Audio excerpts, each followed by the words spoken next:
Hello everyone and I welcome you all on Career Glow and Career Glow is always happy to help you in your competitive exams। तो आज हम बाकी के हिंदी के जो 15 questions हैं वो कर लेंगे और ये मेनली पेडागोजी के 15 क्वेश्चंस हैं। आपने अगर पहला वाला वीडियो नहीं देखा है तो आप देखना, उसमें यही अभी के रिसेंट के 2023 में जो आंसर की है उसके बहुत सारे क्वेश्चंस गलत थे, लाइक 6 से 5 क्वेश्चंस गलत थे और इसमें भी मुझे लग रहे हैं। तो हम एक बार जल्दी से पढ़ते हैं इन चीज़ों को और समझने की कोशिश करते हैं क्या है आंसर्स। तो चलो बिना किसी देरी के शुरू कर रहे हैं, लेकिन उससे पहले अगर आपने चैनल को सब्सक्राइब नहीं किया है तो आप जाके वो कर लीजिए और कमेंट भी कीजिए अगर आपको कुछ भी लगता है तो। और पढ़ते हैं, अब हम इस क्वेश्चंस को पढ़ना शुरू करते हैं। भाषा के बारे में कौन सा कथन सही है? तो इसमें से भाषा के बारे में कथन बताना है, तो कुछ मुझे जो लगे है ना कि गलत भी हैं, तो मैंने उसका एक्सप्लेनेशन भी दिया है कि ये क्यों गलत है। मतलब जो सीटेट की आंसर की है उसमें कुछ गलत भी हैं, तो मैंने रीज़न भी दिया है कि क्यों गलत है, तो आप उसको भी देखना और बताना कि क्या आप भी ऐसा ही सोचते हो क्या। चलो, भारत के बारे में भाषा के बारे में कौन सा कथन सही है पूछ रहा है। किसी बोली की कई भाषाएं हो सकती हैं। देखो, बोली और भाषा जो है ना कुछ हद तक अलग है, ठीक है। बोलियां जो हैं वो बहुत सारी हो सकती हैं, कई सारी हो सकती है, 1600 से ज़्यादा भाषाएं होती हैं आई थिंक, और मतलब ऐसा कुछ है, और बहुत सारी बोलियां होती हैं। और बोली और भाषा एक ही है, तो ये मुझे सही नहीं लग रहा है। हालांकि सीटेट ने कहा है कि मतलब सीटेट के ऑप्शन में है सेकंड, दैट इज़ बोली और भाषा एक ही है। पर देखो, बोली और भाषा में डिफरेंस होता है। कैसे होता है ये आपको यहाँ दिख जाएगा। किसी भाषा में साहित्यिक प्रचुर मात्रा में होती है, यानी कि जो साहित्य होता है, जो स्टोरीज होती है, एकांकी होती है, कविताएं या कुछ ऐसा होता है, वो ना एक उसकी भाषा होती है। तो भाषा जो है वो साहित्य, मतलब वो उसी साहित्यिक भाषा में लिखा जाता है। जबकि बोली में साहित्य का अभाव होता है, बोली में नहीं लिखा जाता। मतलब बोली में आप कोई ऐसा स्टोरी वगैरह जो है, ऐसी फोक चीज़ें तो लिख सकते हो, मतलब जैसे फोक कविताएं होती है ना, लोकगीत और लोक कविताएं टाइप्स होती है, वो सब तो लिख सकते हो, पर प्रॉपर साहित्य नहीं लिख सकते। भाषा का क्षेत्र मुख्य रूप से विस्तृत होता है, क्योंकि उसको हम एज अ सब्जेक्ट भी पढ़ते हैं, आप उसको यूज़ भी करते हो। उसका प्रशासनिक भी काम होता है, प्रशासनिक यानी कि एडमिनिस्ट्रेशन से भी रिलेटेड होता है। लेकिन परंतु जो बोली है उसका क्षेत्र सीमित होता है, किसी एक पर्टिकुलर छोटे से क्षेत्र में बोली जाती केवल बोली। और जैसे ही आपका एक जगह चेंज हुआ, आपका एरिया चेंज हुआ, बोली भी चेंज हो जाएगी। भाषा का प्रयोग राज कार्य और प्रशासनिक कार्यों में किया जाता है, जबकि बोली का प्रयोग आम बोलचाल में किया जाता है, इसलिए वो साहित्यिक की भाषा भी नहीं है। साहित्य की मतलब साहित्य का अभाव है बोली के अंदर, तो इसलिए भी ये आप कह सकते हो कि बोली और भाषा एक तो नहीं है। मेरे हिसाब से ये हो सकता है कि बोली और भाषा पारस्परिक रूप से बोधगम्य है, मतलब आप दोनों चीज़ों को समझ सकते हो, बोली को भी और भाषा को भी। बाकी मैं भी गलत हो सकती हूँ, लेकिन मुझे सीटेट का ये वाला ऑप्शन जो है वो गलत लग रहा है कि बोली और भाषा एक ही है, दोनों में डिफरेंस है। अगर बोली और भाषा एक ही होती तो हमारा जो कॉन्स्टिट्यूशन है उसमें जो 8th शेड्यूल है, जो अनुच्छेद तो नहीं कहेंगे, वो क्या बोलते हैं उसको, 8th शेड्यूल बोलते हैं, आप हिंदी में देख लेना इस शेड्यूल को क्या कहते हैं। तो जो 8वीं अनुसूची, हाँ, तो जो 8वीं अनुसूची है उसमें आपके संविधान ने हमें 22 भाषाओं में अपना प्रशासनिक कार्य करने को दिया है। अगर भाषा और बोली सेम होती तो बोलियों को भी ऐड किया जाता, आप समझ रहे हो, बोलियों को भी ऐड किया जाता है इसमें। तो ये पता नहीं सीटेट ने क्यों बोला है कि बोली और भाषा एक ही है, जबकि यहाँ पर पूरा अच्छे से दिखाई दे रहा है कि बोली और भाषा जो है वो एक नहीं है। क्योंकि भाषा का प्रशासनिक वो भी होता है, मतलब साहित्यिक और प्रशासन में यूज़ होते हैं, जबकि बोली का एज सच यूज़ नहीं होता। तो बाकी आप लोग खुद समझदार हो, आप लोग देख सकते हो कि 136 का क्या आंसर होगा। मैंने तो अपने हिसाब से आपको ये चीज़ बता दिया है। अब नाउ आ जाओ क्वेश्चन नंबर 137। इसमें भी देखो मुझे डाउट लग रहा है, तो आप खुद देखो डाउट मुझे किस किस चीज़ों में है। मतलब मुझे एक मिनट, इसमें भी डाउट लग रहा है थोड़ा सा, ठीक है। क्वेश्चन नंबर 136 में भी डाउट लग रहा है एंड 137 में भी मुझे डाउट लगा, क्योंकि निपुण क्या है इसके बारे में भी मैंने लिखा हुआ है। निपुण क्या है, यह विद्यालय बच्चों के लिए शिक्षा का कार्यक्रम है। ये बात कुछ हद तक सही है कि निपुण जो है वो भारतीय जो विद्यालय बच्चे हैं उनके लिए शिक्षा का कार्यक्रम है, लेकिन उससे ज़्यादा बेटर जो है ना वो मुझे सेकंड लगा।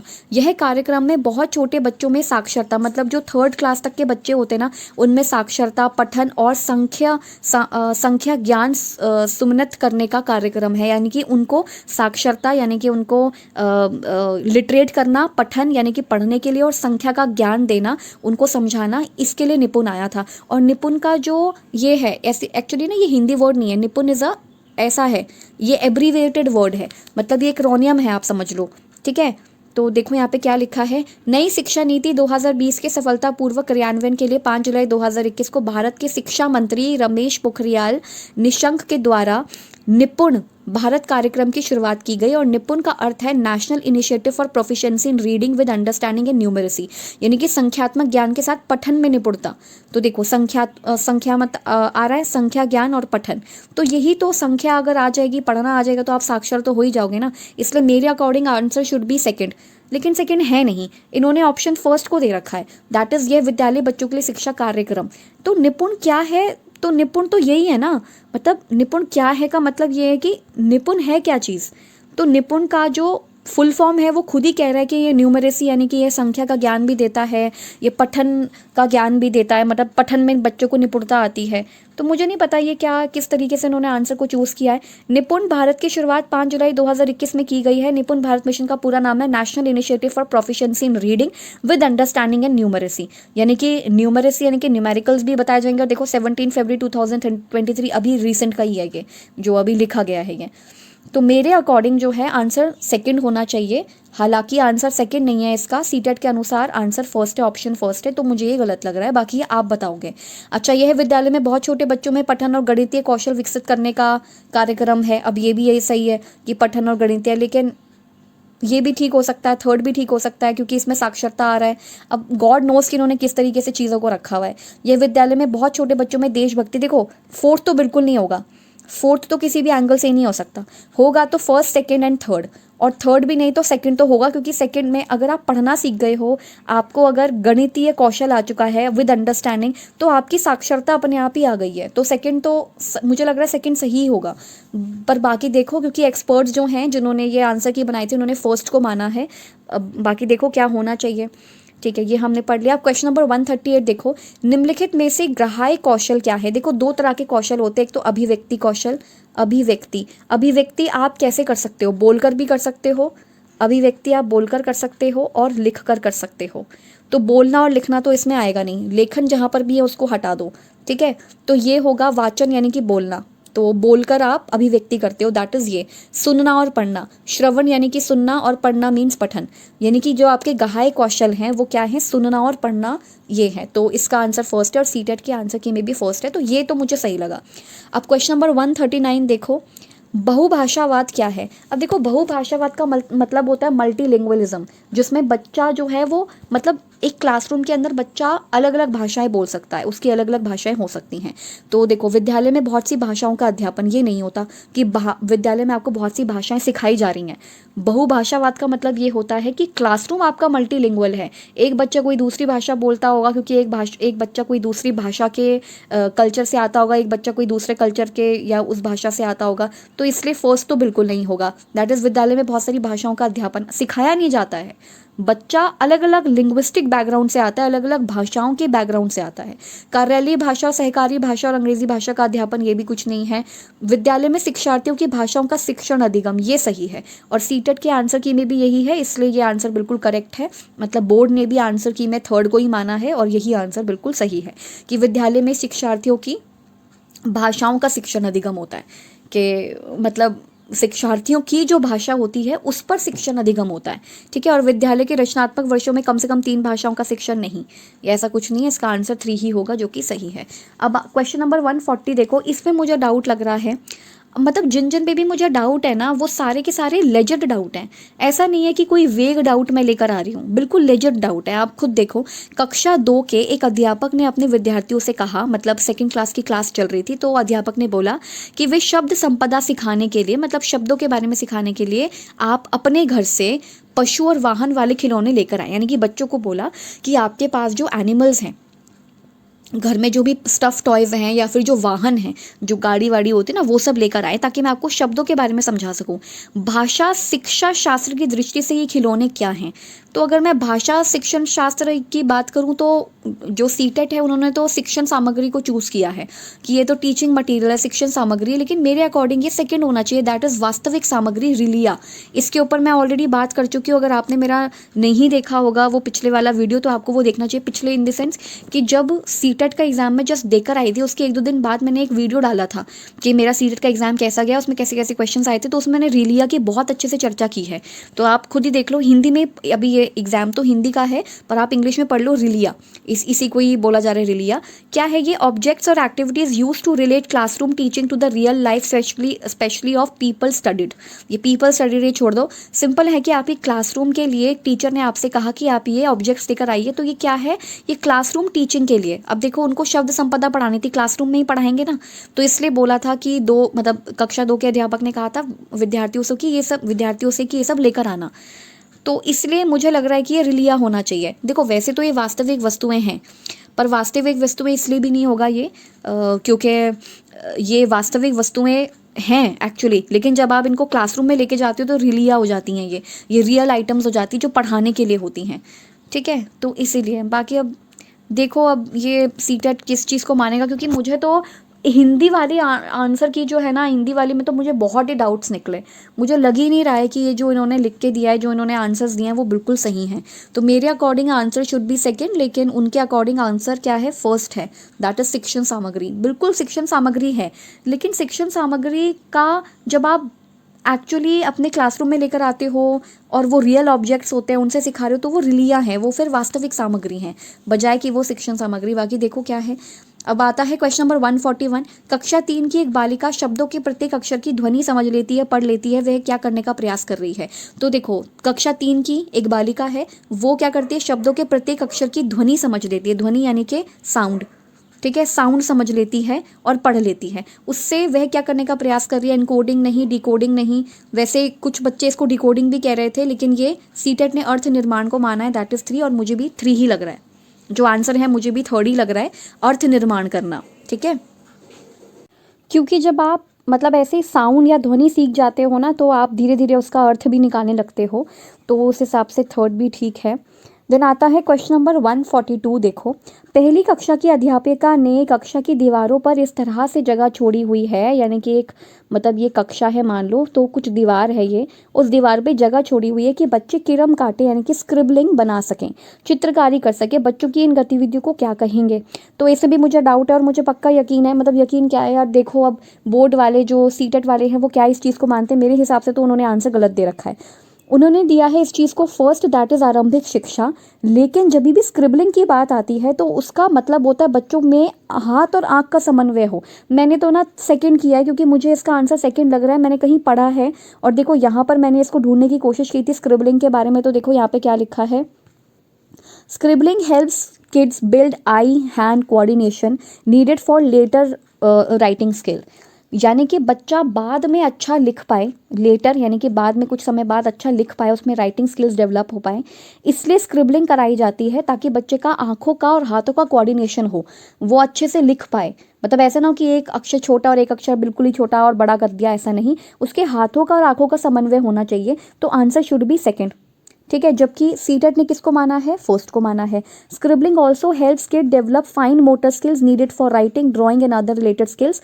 Don't worry too much about letters और स्टेइंग इन द लाइन। ये वाला छोड़ दो, ये कुछ नहीं है, ये ऐसे ही लिखा हुआ है, मतलब मैंने ये गूगल से लिया है, पर ये बिल्कुल सही है। मैंने भी कहीं पढ़ा है कि जो स्क्रिबलिंग है इज़ यूज्ड फॉर बच्चे की आई एंड हैंड का कोऑर्डिनेशन बनाने के लिए, हाथ और आंखों का समन्वय के लिए। और यहाँ पे इन्होंने लिखा है आरंभिक शिक्षा, आरंभिक साक्षरता, तो मुझे फर्स्ट तो नहीं लग रहा है, और ये सीटेट वालों का है फर्स्ट। ठीक है, और जो मेरा है आंसर दैट इज़ 2, यानी कि मुझे सेकंड सही लग रहा है। अब देखो, ये जब फाइनल आंसर की आती है, वैसे पता है आपको फाइनल आंसर की आनी चाहिए, मतलब रिजल्ट से पहले ना फाइनल आंसर की आनी चाहिए, जिसमें ये लोग थोड़े से चेंजेस करें। अभी इनको टाइम इसलिए लग रहा है क्योंकि इसमें गलतियाँ देखो बहुत सारी हैं। ठीक है, अब मैं क्या है, अब मैं मतलब यूट्यूब पे इतनी वीडियोस आ रही हैं कि अब निकलेगा रिज़ल्ट, अब ये होगा, अब ये होगा। लाइक अब जब मैं अभी बना रही हूँ ना, आज डेट है 2 मार्च, पर ये वीडियो बाद में आएगी। एक्चुअली मैं बना तो इसको 2 मार्च को रही हूँ, लेकिन अभी ये वीडियो बाद में आएंगी, तो तब तक हो सकता है रिज़ल्ट आ गया हो। लेकिन इतनी सारी चीज़ें चल रही हैं कि देखो 2 घंटे पहले रिज़ल्ट निकला है, देखो आज इतने बजे निकलेगा, इतना दिमाग ख़राब किया हुआ है। उससे पहले एक अच्छा फाइनल आंसर की आना चाहिए। इनको टाइम इसलिए भी लग रहा है, इनको टाइम इसलिए भी लग रहा होगा क्योंकि इन्होंने बहुत गलतियाँ की हैं। राइट, तो इसीलिए टाइम लग रहा है। तो वैसे मेरे अकॉर्डिंग ये सेकंड होना चाहिए। बाकी देखो अधिगम के 143 देखो, अधिगम के शुरुआती वर्षों में कौन सा उद्देश्य तुकबंदी और शिशु गीतों का नहीं है। देखो इसमें भी मुझे डाउट है। तुकबंदियाँ और शिशु गीतों बच्चों को सिखाए जाते ताकि उनका भाषा विकास हो सके, ताकि उनमें कल्पनाशीलता और अनुमान वगैरह बढ़ सके, ताकि उनमें मूल्य का विकास हो सके, पर व्याकरणिक क्षमता का विकास हो सके ये तुकबंदियाँ और शिशु गीत शायद नहीं चाहते।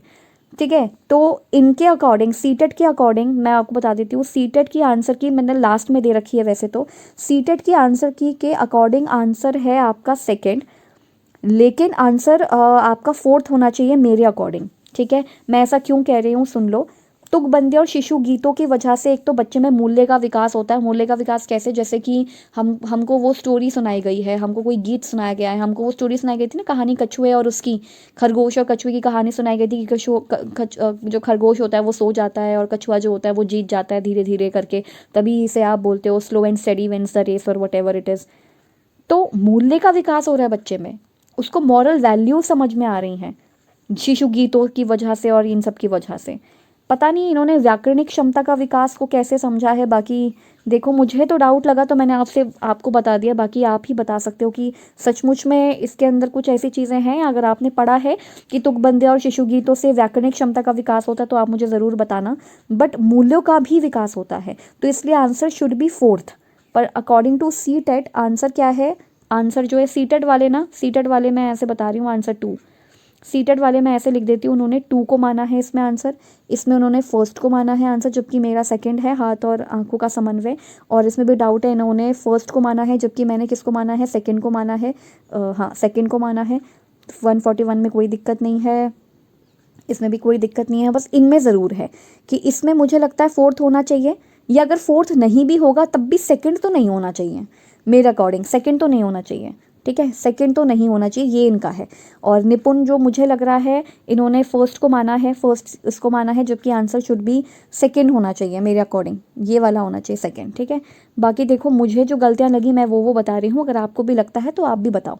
अब हम कुछ डिसलेक्सिया वगैरह जो ऐसी प्रॉब्लम्स होती हैं बच्चों को, जो पढ़ने में जो प्रॉब्लम्स आती हैं उसके ऊपर ये बेस्ड क्वेश्चन है।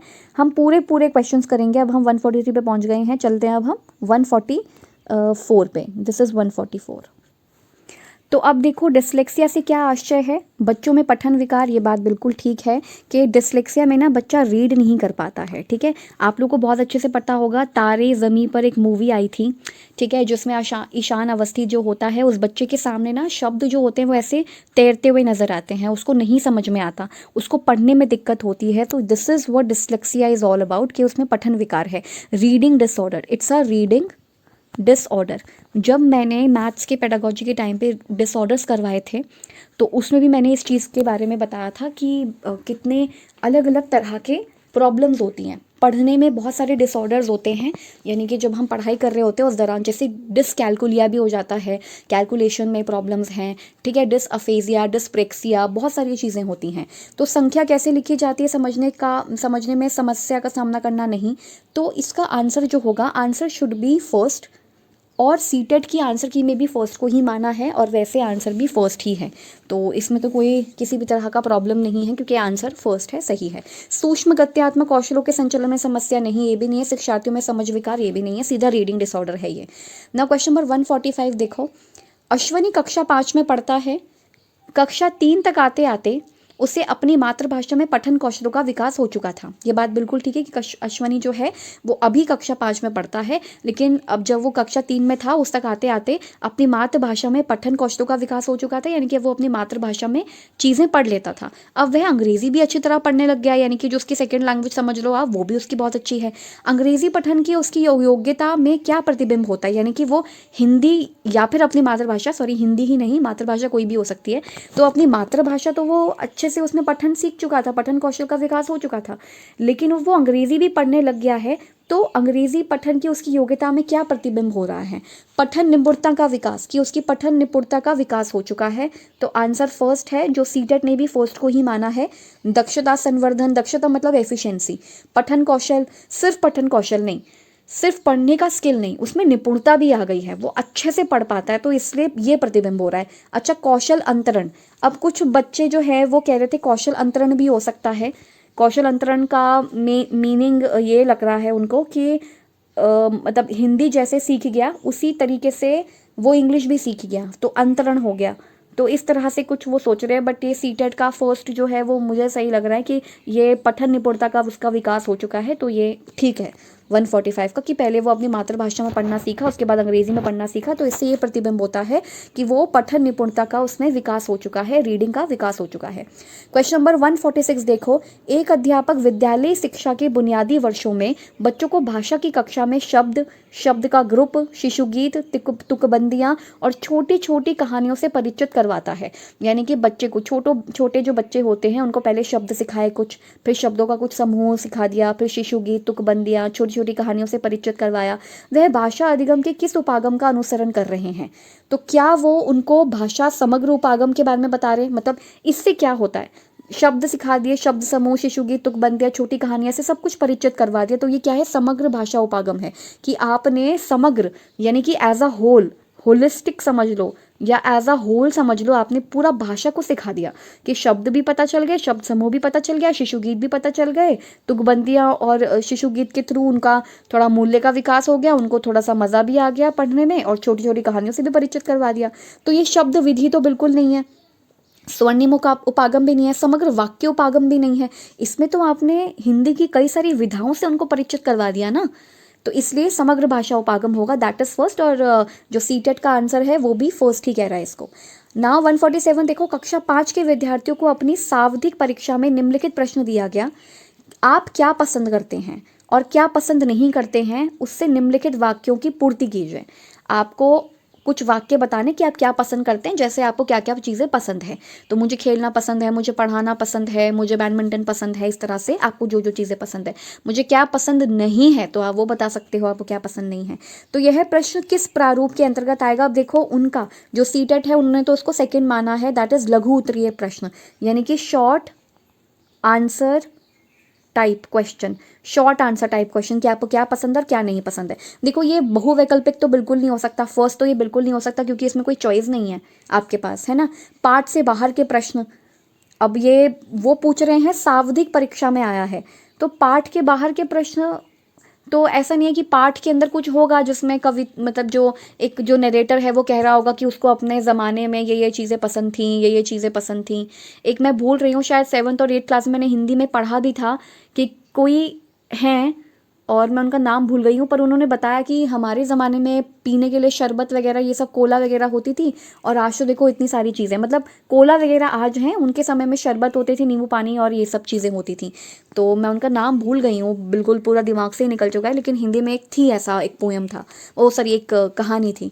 तो पाठ से बाहर का तो नहीं है ये, खुले अंतर वाले प्रश्न। अब इसमें ना ये खुले अंत वाले भी हैं, ये ओपन एंडेड लग रहे हैं, ठीक है, दीज आर ओपन एंडेड। ये ना एक्चुअली प्रश्न थोड़ा सा अजीब सा लग रहा है, इसमें भी डाउट ही है, एक तरीके से आप इसको डाउट ही समझ लो। इसलिए डाउट है क्योंकि खुले अंतर वाले हैं, ये ओपन एंडेड क्वेश्चन है कि आप क्या पसंद करते हो।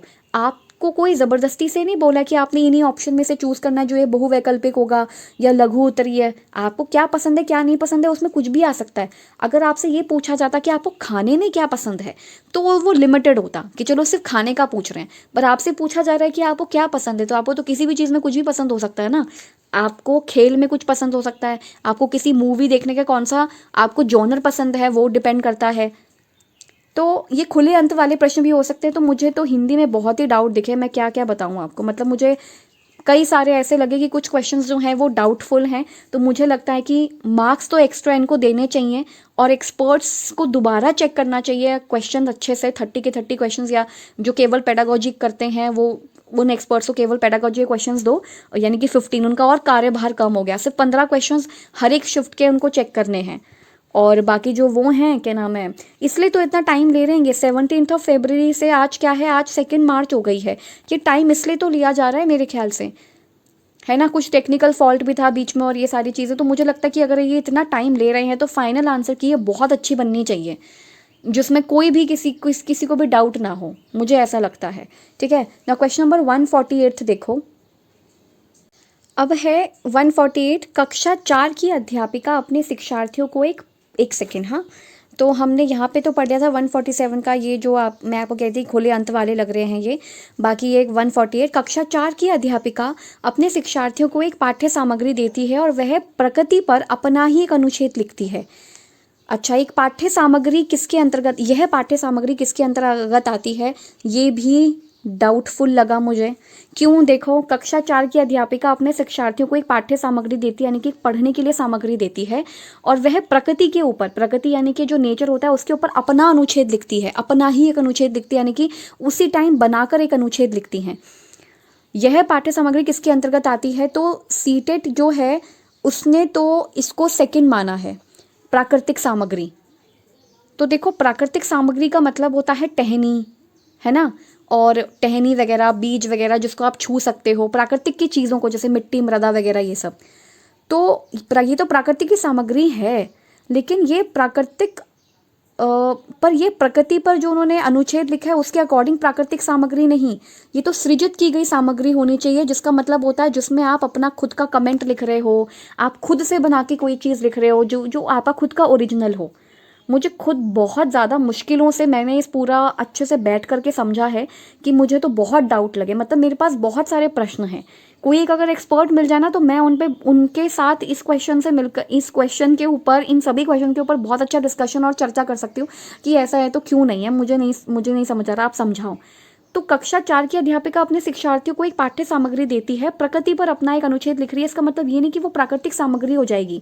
प्राकृतिक सामग्री का मतलब होता है एक्चुअल प्रकृति की सामग्री, जैसे फूल हो गया, पत्तियां हो गई, बीज हो गए, कंकड़ हो गए, पत्थर हो गए, या फिर मृदा हो गई, या फिर कुछ भी जड़ें वगैरह, कुछ भी, वो प्राकृतिक सामग्री होती है, नेचुरल सामग्री जिसे हम कहते हैं। बल्कि ये तो सृजित की गई सामग्री है, जो उन्होंने खुद से सृजन की है, अपने दिमाग का इस्तेमाल करके खुद से उन्होंने एक अनुच्छेद लिखा है। तो इसलिए यहाँ पे लिखा है अपना ही एक अनुच्छेद लिखती हैं। So that is why answer should be third. ठीक है, आंसर थर्ड होना चाहिए मेरे अकॉर्डिंग। बाकी देखो, सीटेट ने तो इसको माना है, सेकंड वाले को माना, लेकिन मेरे हिसाब से थर्ड होना चाहिए। ठीक है, सृजित की गई सामग्री, क्योंकि वो खुद से सृजन कर रही हैं ना। क्वेश्चन नंबर 149, कक्षा 5 के विद्यार्थियों को 5 के समूह में बांटा गया, यानी कि 5-5 के समूह में बांटा गया, और अपनी रुचि के विषय के अपनी रुचि का विषय चुनने के लिए कहा गया। बच्चों ने समूह में थीम पर, मतलब जो भी बच्चों का समूह था उसमें थीम पर आंकड़ों का संग्रह किया, मतलब जो भी उनको थीम दिया गया था उस पर आंकड़े ढूंढे, उस पर रिपोर्ट लिखी। भाषा अधिगम की इस गतिविधि को क्या कहेंगे? तो ये समूह कार्य हो सकता है।